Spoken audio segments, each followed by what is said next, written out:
सुप्रभात बच्चों, कैसे हो आप सभी।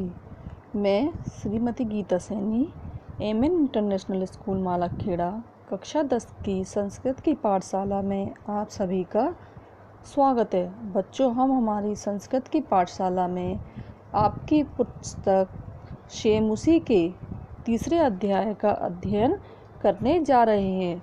इसमें हमारा तीसरा अध्याय है व्यायाम सर्वदा पथ्य। व्यायाम सर्वदा माने हमेशा, पथ्य माने लाभदायक या लाभकारी होता है।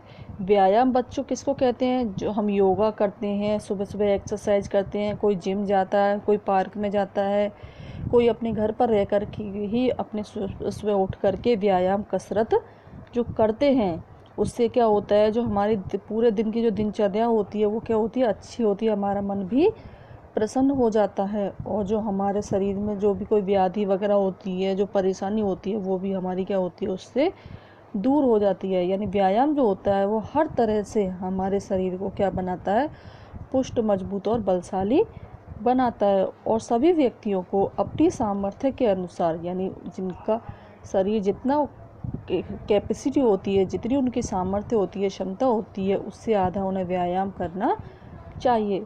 और व्यायाम क्या है, अपनी उम्र आयु के अनुसार करना चाहिए। जैसे बच्चे हैं तो बच्चों को बच्चों के हिसाब से, जवानों को जवानों के हिसाब से, और जो वृद्ध लोग होते हैं उनको वृद्धों के हिसाब से व्यायाम करना चाहिए। सुबह सुबह हमें क्या है, घूमने के लिए भी बताया गया है कि सुबह सुबह हमें क्या करना चाहिए, प्रातःकाल भ्रमण के लिए भी जाना चाहिए, ताकि हमारे क्या है, फेफड़ों को शुद्ध ऑक्सीजन प्राप्त हो सके, जो हमारे शरीर के लिए बहुत ज़्यादा लाभदायक होती है।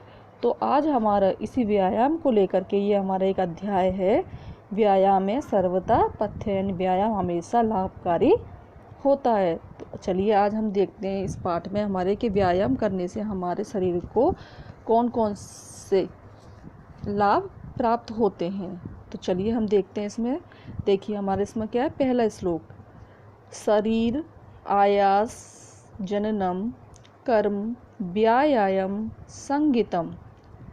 शरीर माने शरीर से, आयास कहते हैं बच्चों प्रयत्न करना, प्रयास करना या कोशिश करना, जननम माने उत्पन्न होना, कर्म यानी शरीर से कि हम प्रयास से जो परिश्रम करते हैं, जो मेहनत करते हैं, उससे जो उत्पन्न कर्म होता है उसे हम क्या कहते हैं, व्यायाम संगीतम, यानी उसको हम व्यायाम की संज्ञा देते हैं, उसे हम व्यायाम कहते हैं। व्यायाम क्या होता है, मतलब हम शरीर से जो प्रयास करते हैं, यानी जो कोशिश करते हैं, जो मेहनत करते हैं, उससे, परिश्रम से, श्रम करने से, वो श्रम ही है। क्यों क्या होता है, हम क्या करते हैं, एक्सरसाइज करते हैं, तो उससे क्या होता है, शरीर को थकान होती है, शरीर से काम करते हैं ना हम, तो क्या होता है, शरीर से प्रयास करने से, कोशिश करने से, मेहनत करने से जनन मन उत्पन्न जो कर्म होता है, जो कार्य होता है, उसे हम व्यायाम कहते हैं।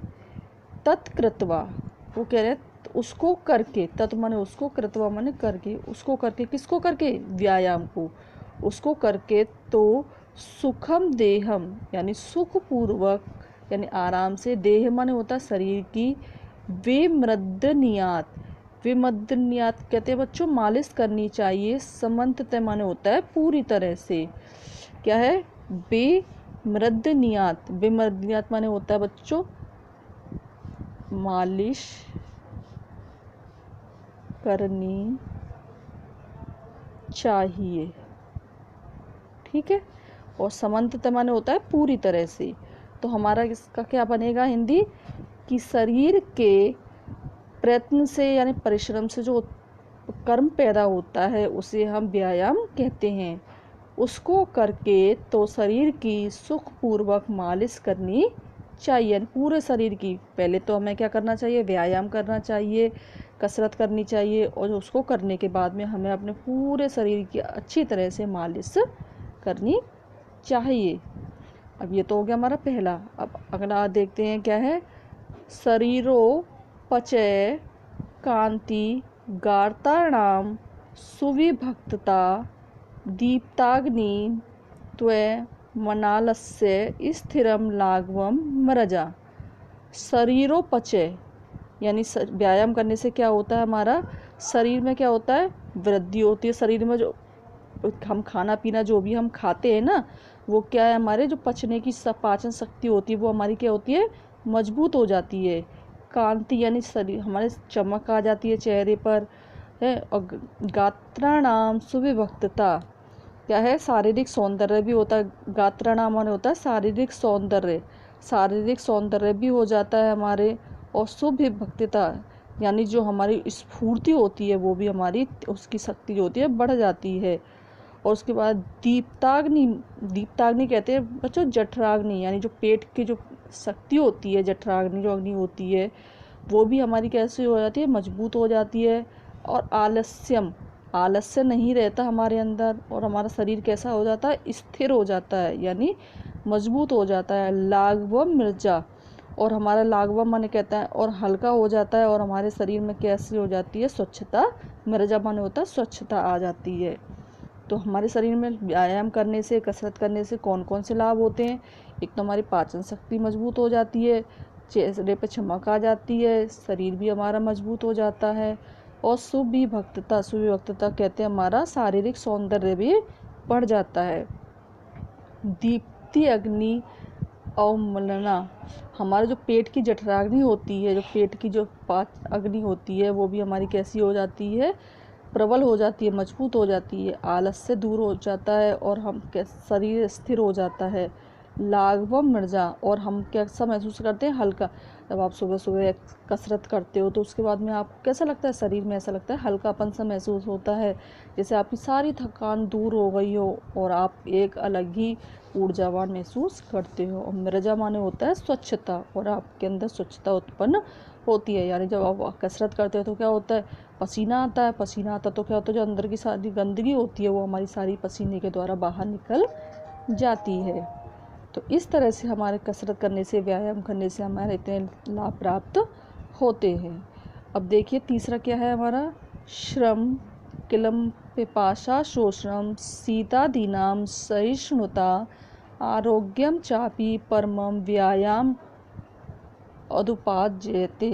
क्या है, श्रम, श्रम कहते हैं बच्चों परिश्रम करने से, किलम कहते हैं थकान, और पिपासा कहते हैं प्यास, उष्ण कहते हैं गर्मी को, शीत कहते हैं सर्दी को, सहिष्णुता कहते हैं सहन करने के। वो क्या है, व्यायाम करने से उत्पन्न जो परिश्रम होता है उससे क्या होता है, प्यास, गर्मी, सर्दी आदि को सहने की शक्ति उत्पन्न होती है। यानी जो व्यक्ति क्या करते हैं, व्यायाम करते हैं, व्यायाम करने से जो परिश्रम से जो उनको उत्पन्न थकान होती है उससे क्या होता है, उनको जैसे क्या होता है उस समय प्यास भी लगती है, तो उस समय क्या होता है हम पानी नहीं पी पाते, थोड़ी देर पसीना सुखाने के बाद पीते हैं। तो उनके अंदर क्या होता है, परिश्रम करने से जो थकान उत्पन्न, व्यायाम करने से, परिश्रम करने से जो हमें थकान होती है उससे हमें क्या होता है, प्यास, गर्मी, सर्दी आदि को सहन करने की शक्ति उत्पन्न होती है। आरोग्यम चापी परमम, चापी माने होता है और भी, च माने और, अपी माने भी, और भी, आरोग्यम परमम यानी परम आरोग्य, आरोग्य कहते हैं बच्चों अच्छा स्वास्थ्य, व्यायाम उत्पाद्यते यानी व्यायाम करने से हमें अच्छा स्वास्थ्य भी प्राप्त होता है।